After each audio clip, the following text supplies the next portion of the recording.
one way of conceptualizing yourself is that you're one speck of dust among 7 billion. And when you conceptualize yourself that way, you might think, well, what difference does it make what I say or do? And that's actually quite convenient for you, because if it doesn't matter what you say or do, then you don't have any responsibility and you can do whatever you want. The price you pay for that is a bit of nihilism, but if you don't have to shoulder any responsibility, that's a small price to pay.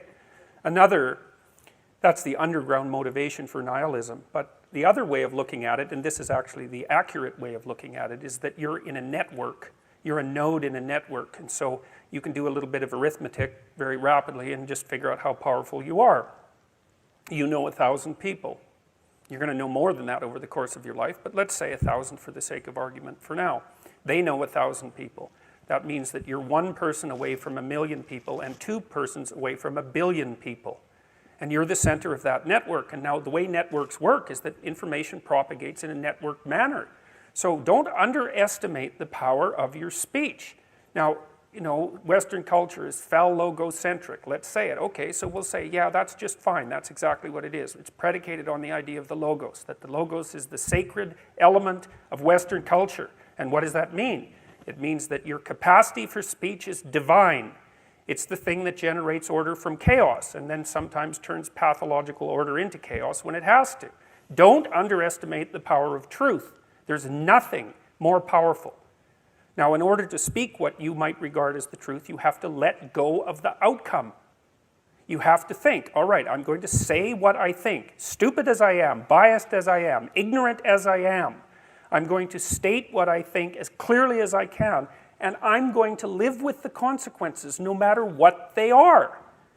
Now, the reason you think that, that's an element of faith. The idea is that nothing brings a better world into being than the stated truth. Now, you might have to pay a price for that, but that's fine. You're going to pay a price for every bloody thing you do and everything you don't do.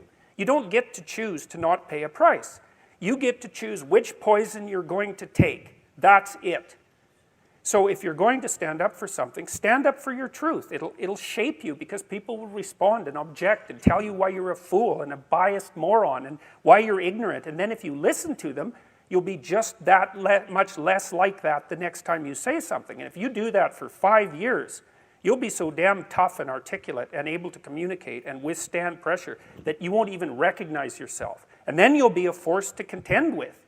And you don't get to wait until... Because I get letters like Gad Saad gets all the time too, from faculty members in particular, and they say, well, you know, when I get tenure, it's like, then they think, well, when I'm an associate professor, and then they think, well, when I'm a full professor. It's like, if you're a professor already, you're like the most protected person in the history of the planet, you know, and you need, well, okay, but one of the things that indicates is that it's almost impossible to provide people with enough protection so that they feel safe to speak.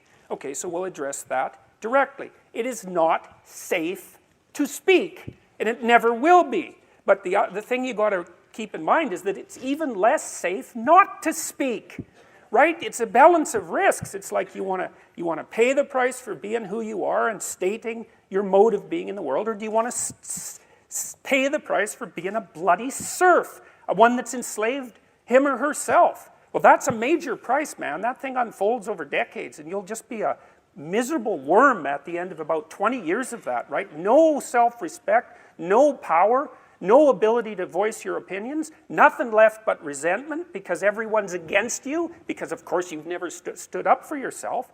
It's like, say what you think carefully, pay attention to your words. The price is, it's a price you want to pay if you are willing to believe that truth is the cornerstone of society. And in the most real sense, if you're willing to take that leap, then tell the truth and see what happens. And nothing better could possibly happen to you.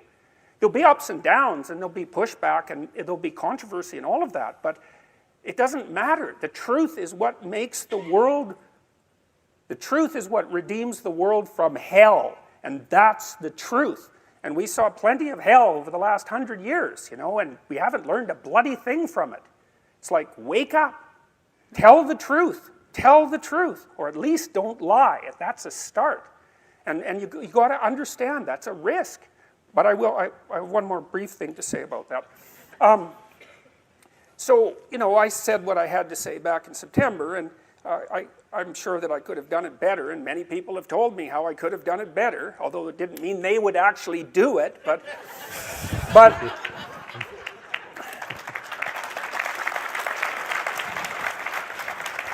and you know, my job was at risk, serious risk, for about 2 months, and it destabilized my family, who've been very brave about this, so like, thumbs up to them, man. They've just stood by me. But here's the optimistic news, is the university has left me alone completely. I shook hands with the dean 2 weeks ago. We're on friendly terms. They don't want this to go any farther than it has already. The students were tremendously welcoming when I came back to teach in January. I haven't had a single negative incident at the university. And I've received thousands of letters from people all over the world, all of which have been in support. I've received 2 negative letters. That's it. 2. So the people have an inchoate longing to have the sort of thing that we're talking about articulated. And so don't be thinking you're alone. It's just that people can't talk, they're afraid to talk, or they don't know what to say. And those are real problems. So if you're reasonably articulate, like, start talking and sharpen yourself up. I mean, the enemy is a cloud. They're a cloud of gnats. They're only courageous in groups. They're only courageous in mobs. If you stand your ground and don't apologize and articulate things properly, they'll disperse around you like they're not even there.